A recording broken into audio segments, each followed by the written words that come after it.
we're going to do the most difficult passage of the set. When you do the most difficult passage of the set, remember, some students don't attempt it at all. They say, no, it's taking me too much time. They do the if that's the last passage of the set, even if it's the second passage of the set or the first passage of the set that you find very difficult, you'll say, I'll do it later. My experience is later in the last stages of CAT never works. The last 5-7 minutes in the exam, you get into a panic mode for any section. That time your brain cannot process a difficult reading comprehension passage. So my experience, and it may not work for you, it works for me. When I come across a difficult passage, I read it quickly and I process only the information that I can process. If there are sentences that I don't understand, I just read it, move on. 3.5 minutes I read the passage and I go to the question and I see, can I attempt it from the passage? Okay, second paragraph he said something, let me answer it. So I spend the same amount of time as an easy or a moderate passage, answer at least 2 questions. And believe me, when the passage is difficult, 2 to 3 questions will be easy. And then move on to para jumbles, para summaries, and odd one out para completion. Because there in the theta questions, even when you know I've got only 1 minute, you can guess. You don't lose any points. That would be my strategy. But as I said, individuals, you have different approaches. If it doesn't work for you and you don't understand anything, I can't do it, I might as well do 3 passages and do the rest. It only affects your chances of getting a very high percentile. So at least 2 out of 4 questions you can answer. They generally are easy. Let's look at this passage as a case in point. All right. Let's first summarize the passage before we move on to the questions. All right. Notwithstanding, so this has been taken from the middle of an excerpt. The excerpt has been taken from the middle of an article. It's the most recent postmodern form of feminism, as Teresa Ebert calls it, lucid feminism. So he's saying that this is a new form of feminism called lucid feminism, and it's the most modern form of feminism that may bring reconciliation to radical feminism and Marxism. From this, in your head, immediately you'll say, okay, he's talking of 2 kinds of feminism. One is lucid feminism and one is radical feminism. And he says this lucid feminism is going to bring a reconciliation between radical and Marxism. It's probably going to be in the middle and try to bring these 2 together or find commonalities, something like that. All right. Though unknowingly, the importance of materialism for feminism. Okay, now this is a concept. Materialism was the historical materialism. Materialism was a concept given by Marx to show about how societies developed through working class, giving its labor, capitalists, exploiting the labor of the working class. You don't need to understand if you don't have any previous knowledge of this. He just says that this lucid feminism is going to bring a reconciliation between radical feminism and Marxism by showing the importance of materialism for feminism in general. Clear? Understood? That's all you need to understand. Let's move on. Influenced by Derrida, Foucault, Butler, lucid feminism. Now, first paragraph is going to tell us what is lucid feminism. Lucid feminism challenges the idea of emancipation, liberation, freeing somebody. Why does it challenge the idea of emancipation? We think of feminism as emancipation of women, right? So he says it challenges this idea of emancipation. How? By arguing that power is a multiplicity of force relations immanent in the sphere in which they operate and which constitutes their own organization. Remember, immanent means inherent, inborn, something which is already in you. He says that power is a multiplicity of force relations. Okay, and so it is there in different structures, different organizations, and so it's a combination of different forces and structures. Such diffused nature of power So power, according to lucid feminism, has a diffused nature because it's a combination of different forces. It has a diffused nature. Diffused means spread everywhere. It's not concentrated at one point. Such diffused nature of power dispenses with the need for organized revolution to overthrow the dominant locus of power, making the idea of resistance redundant, and poses a substantial challenge to the Marxist concept of class as well as to the idea of patriarchal oppression of the body. Now, let's understand what this means. Okay, he says, lucid feminism, radical feminism. Lucid feminism is going to bring a reconciliation between Marxism and radical feminism. Clear? He talks of two forms of feminism and he talks of Marxism. He says that lucid feminism will bring a reconciliation. How? By showing that the materialism theory of Marxism is useful for feminism as well. That is the first paragraph. Then he explains what is lucid feminism, or tells us a little more about lucid feminism. It challenges the idea of emancipation. He says the so-called emancipation idea is wrong. He challenges it. How? By saying power is diffused.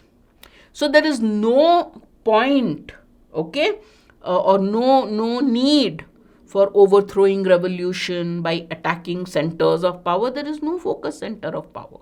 Power has a very diffuse nature. So revolution against a center of power is redundant, is unnecessary, and therefore it poses a substantial challenge to the Marxist concept of class as well as the idea of patriarchal oppression of the body. So it says it's against emancipation. It says power is not at one point, it is diffused. By doing this, it challenges the concept of revolution, challenges the concept of class, and challenges the conception of patriarchal oppression of the body. Now, you don't understand what it means. Just remember, patriarchal basically means dominating. Male domination is called patriarchal. If you don't understand it, I hope you do. It doesn't really matter. We keep using the term patriarchal oppression in the context in which is used, and you will still understand the passage. The body is not viewed as a tool of patriarchal exploitation, but rather an abstraction isolated from socio-economic relations of its own. So there cannot be patriarchal oppression of the body or exploitation of the body, because the body is not a tool of patriarchal exploitation. It's an abstract concept. Understood? This analysis of power, now this is the author's view.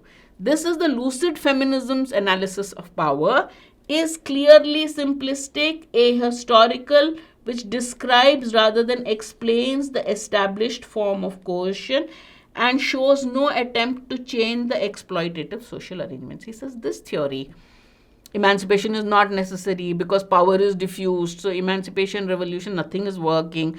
Patriarchal oppression also you can't do anything because power is diffused. Author says this is simplistic. Simplistic means impractical. Simplistic is different from simple, remember. Why? It just describes the state of things. It doesn't tell you how to bring about a change, right? That's what the author says. Because of this problem, it bears a chance for radical feminism to enhance its strengths by collaborating with Marxism to show that So when lucid feminism does this negative point about lucid feminism, that it's not telling us how to change, it's just describing the situation that you can't have patriarchal, you can't have a revolution. It's not really bringing any solution to the table. This gives radical feminism a chance to strengthen itself by collaborating with Marxism. So it gives radical feminism a chance to collaborate with Marxism, the theory of Marxism, by showing that sexual oppression is the result of the division of labor. There is division of labor in society, and sexual oppression of women is a result of that division of labor. And division of labor is historically determined by coercive social relations, ideologically constructed gender differences. How did division of labor happen in society? Because of coercive social relations and gender differences. There was division of labor. Men got the better jobs and women were given the menial ones.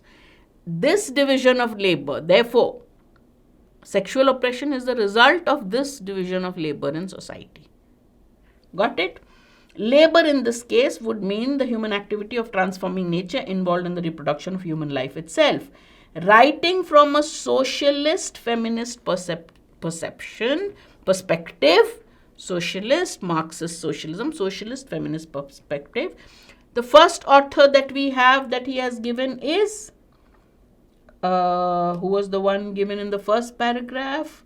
Teresa Ebert, right? Teresa Ebert, lucid feminism. If there is a match, the following question on it. Second, socialist feminist perspective, Barbara Enrich. So the first woman talked about, Teresa Ebert talked about lucid feminism, which according to the author is simplistic. The negatives, the flaws of lucid feminism can be used by radical feminism to work with Marxism. Socialist feminist perspective, Marxist feminist perspective, Barbara Enrich, the second author. And she shows that two forms of oppression, capitalist and patriarchal. There are two forms of oppression in society, capitalist oppression and patriarchal oppression. And they interact when analyzed in the historical context. So you have an interaction between these two forms of oppression. Marxism would help radical feminism depart from its transfixion with male supremacy and its simplistic view of capitalism as one of its expressions. So Marxism would help radical feminism to move away from this transfixion with male supremacy, from its just fixing its ideas on male supremacy and saying capitalism is nothing but a form of male supremacy and patriarchal oppression. It says Marxism will help radical feminism to move away from this. And what will it do? Mechanical Marxists with their economic determination could also expand their comprehension of class to include atomization and exploitation of women. Mechanical Marxists, he's calling some other sect of Marxists, they can show, what will they show? That class includes atomization and exploitation of women. We talk of class in terms of economic or social classes. We also can include women as part of that, as the exploited class. Now, in short, so now, whatever we understood or didn't understand of this paragraph is okay. Here is what you should understand. The theory of historical materialism used by Marxists has a potential to be applied in feminism to explain the division of labor, to explain the development of division within family, state, economy, and their interplay. Fantastic. Now, I didn't understand anything of the previous paragraph. It's fine. What did Barbara Enrich? She wrote from a Marxist feminism, socialist feministic viewpoint. Here at the end, the author says the theory of historical materialism has a potential. It has a potential to be applied to feminism. How? It will show the development of divisions within family, state, economy, and their interplay. And obviously, from the feministic point of view, explain how this has adversely affected women. At this juncture, it is worth mentioning an influential radical feminist, Shulamit Firestone. So we had Teresa Ebert, we have Barbara Enrich, right? What was the name? And then we have Firestone. Firestone is an influential radical feminist. So her views we will now read. She brings Marxist methodology into radical feminism. Fantastic. He was talking about the possibility of Marxist materialism helping feminism. Then he gives the example of Firestone, who actually uses Marxist methodology in feminism. Now you are coming to the part of how Marxism has been used to promote radical feminism. First, she agrees with Engels. Marx and Engels are the two main proponents of Marxism, of socialism and all those theories. She agrees with Engels that the sexual oppression organized was organized in the first division of labor. So when society had its division of labor, sexual oppression originated. In that first act of division of labor, sexual oppression developed. Although the technical advances can no longer justify the continuation of the oppression, the consolidated power of the ruling class, in this case men, finds new means of coercion. So in modern technological advancement, this division of labor has not really been justified, or you can't justify it in the face of technology. Everybody is doing all kinds of work, but the power of the ruling class, the power of the men, makes sure that some form of coercion and oppression continues on women. So one, she used the idea of Marxist methodology to show that oppression of sexual oppression started with the first division of labor. Second, she borrows Marxist solutions and applies them in her theory. Since procreation is at the origin of dualism, Firestone promotes the revolt of women as the underclass and the seizure of control of reproduction. She says women should revolt, should also have control of reproduction when they want to give birth and things like that. That's an example. Her account culminates in the statement that unless Marxism transforms the most fundamental form of social organization, that is the source of psychological, economic and political oppression. Which one is that?